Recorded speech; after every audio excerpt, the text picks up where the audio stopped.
Démocratie veut dire le pouvoir au peuple. En grec, démos c'est le peuple et kratos c'est le pouvoir. Dans un état de droit, celui qui établit les lois a le pouvoir. En démocratie, c'est le peuple qui écrit et vote les lois. Une aristocratie, c'est le pouvoir au meilleur. En grec, aristos, c'est le meilleur, et kratos, c'est le pouvoir. En aristocratie, ce sont les meilleurs qui ont le pouvoir et établissent les lois. Une oligarchie, c'est le pouvoir à un petit nombre. Oligos, c'est un petit nombre. En oligarchie, c'est un petit nombre qui a le pouvoir. En France, nous sommes sous un régime dénommé gouvernement représentatif. Tous les 5 ans, on demande au peuple d'élire ses représentants parmi un groupe d'hommes politiques, dénommé classe politique. Les représentants écrivent et votent les lois, pas le peuple. Nous sommes donc dans une oligarchie. Historiquement, le terme de démocratie pour désigner le gouvernement représentatif a été employé dans les années 1830 pour tromper l'opinion publique et faire croire au peuple qu'il a le pouvoir. Ce mensonge perdure encore de nos jours.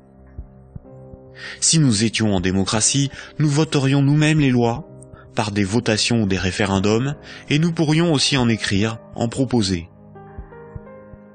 En France, les représentants du peuple sont des politiciens de carrière, pour beaucoup fonctionnaires et issus de classes supérieures, âgés de 60 ans en moyenne. Ils ne sont en rien représentatifs du peuple français. Une fois les représentants élus parmi l'oligarchie de la classe politique, les électeurs n'ont aucun contrôle sur la politique menée et la législation établie. Les représentants votent selon leurs opinions, leurs intérêts, leur complicité ou leur carrière politique. Ils sont la cible de groupes d'intérêts qui influencent leur vote. Les textes de loi sont dans 9 cas sur 10 rédigés par de hauts fonctionnaires non élus. Donner le pouvoir à un groupe d'hommes issus d'une oligarchie, ce n'est pas avoir le pouvoir, c'est désigner ses maîtres. Les partis politiques, apparus dans les années 1840, étaient un moyen de canaliser l'insatisfaction des électeurs dans des oppositions et des conflits sans conséquences. Car si les lois étaient votées par le peuple, ce qui définit la démocratie, il n'y aurait pas de manifestations, pas de grèves, pas de mécontentement ou de troubles sociaux. Le peuple serait souverain. Durant la Révolution, les riches avaient bien plus à perdre que les pauvres. Voltaire, figure emblématique des Lumières, disait ceci: « Un pays bien organisé est celui où le petit nombre fait travailler le grand nombre, est nourri par lui, et le gouverne. »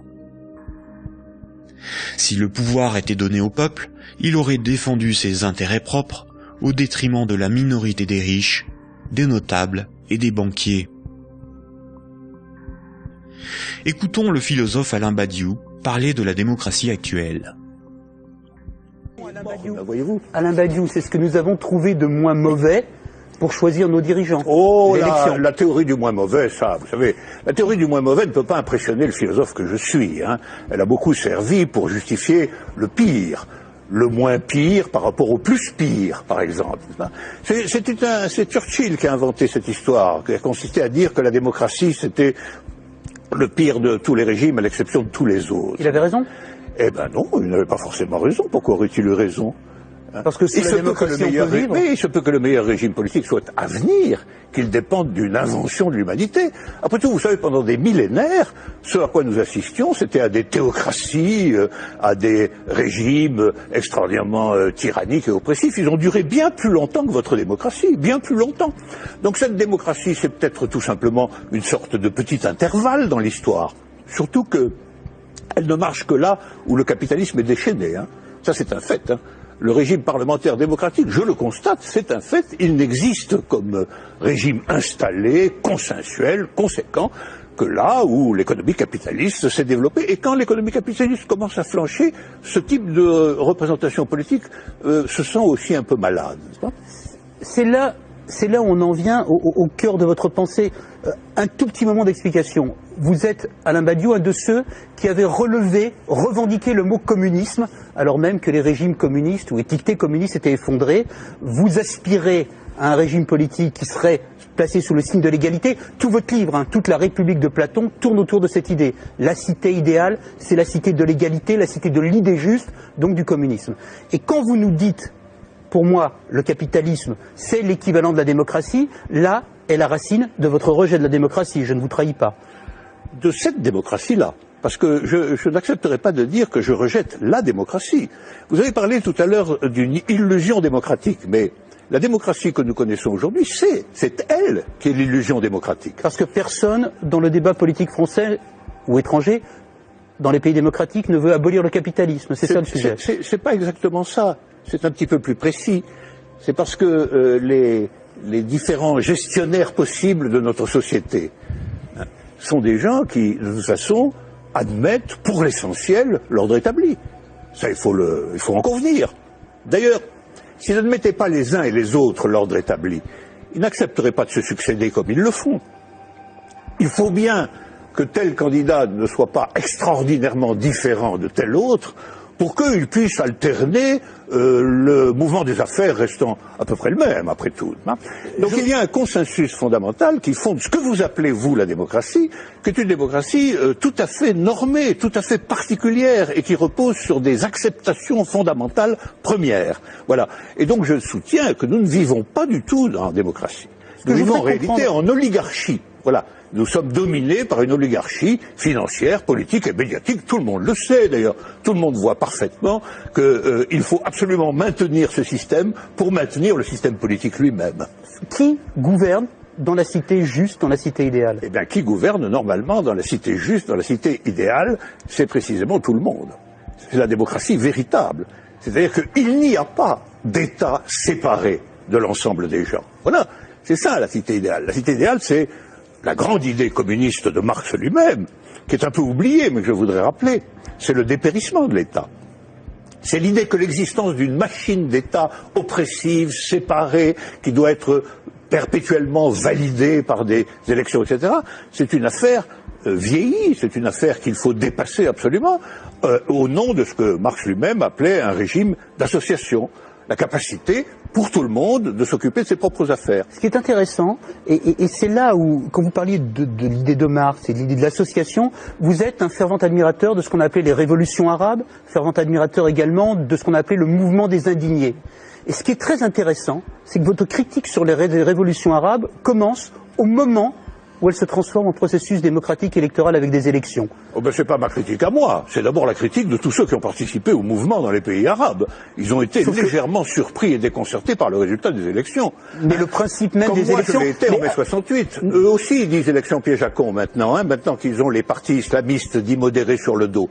C'est comme si, après une révolution, une tempête révolutionnaire démocratique extraordinaire, on vous présentait un massif parti démocrate chrétien comme le vainqueur des élections. Ben vous seriez un peu étonné tout de même. C'est bien la preuve qu'il y a deux sens du mot démocratie qui ne sont pas du tout homogènes. Sauf que la revendication, Alain Badiou, la revendication du peuple contre les dictateurs, c'était de pouvoir voter. Bon, la revendication du peuple contre les dictateurs, c'était que les dictateurs s'en aillent. Mais c'était leur revendication unanime. Sur la question du vote, il y a eu d'innombrables débats. Comment, quand, dans quelles conditions? Ces débats ont souvent été tranchés par des autorités extérieures au mouvement populaire lui-même. En Égypte, par exemple, ils ont été largement tranchés par l'armée. Autant dire parce ce qui restait du régime d'avant. Parce que la révolution a été volée par l'armée. Mais les Tunisiens, par exemple... Le gouvernement représentatif, en ne donnant aucun pouvoir aux pauvres, aux ouvriers et aux paysans, garantit la protection des intérêts des plus puissants et des plus riches. Aujourd'hui encore, le citoyen n'est qu'un électeur, un emprunteur et un consommateur. Il est informé par des médias inféodés aux grands groupes financiers et industriels dont ils sont pour la plupart la propriété. Le vote des lois par les citoyens, le référendum d'initiative populaire, ou la mise en place d'un parlement tiré au sort dans la population comme le sont les jurys populaires, qui sont des évolutions démocratiques élémentaires, sont systématiquement dénigrés dans les médias. L'Union européenne est une organisation soutenue à l'origine par les élites américaines pour éviter l'apparition d'une puissance concurrente en Europe de l'Ouest. Elle est néolibérale et structurellement antidémocratique. Si les peuples européens écrivaient et votaient eux-mêmes les lois de l'Union, Bruxelles ne serait pas la seconde place de lobbying après Washington. L'Union européenne est le royaume de Goldman Sachs et de la haute finance, dont les hommes se retrouvent à la tête de nombreuses institutions et même de certains États. Et nombreuses sont les carrières politiques se prolongeant dans le privé, au service des lobbies ou dans les grandes entreprises. Ce que nous appelons des euros, ce qui est sur notre compte en banque, ce ne sont pas des euros, mais une dette en euros. Ce que nous appelons crédit, prêt ou emprunt, ce n'est qu'une création de monnaie temporaire. Ce que nous appelons démocratie n'est pas une démocratie, mais une oligarchie. Ce que nous appelons un citoyen n'est rien d'autre qu'un électeur. Ces manipulations du langage empêchent les intellectuels, les politiciens, les journalistes et les électeurs de penser le monde. Elles dissimulent avec habileté le pouvoir sans égal des corporations, de la finance et du secteur bancaire.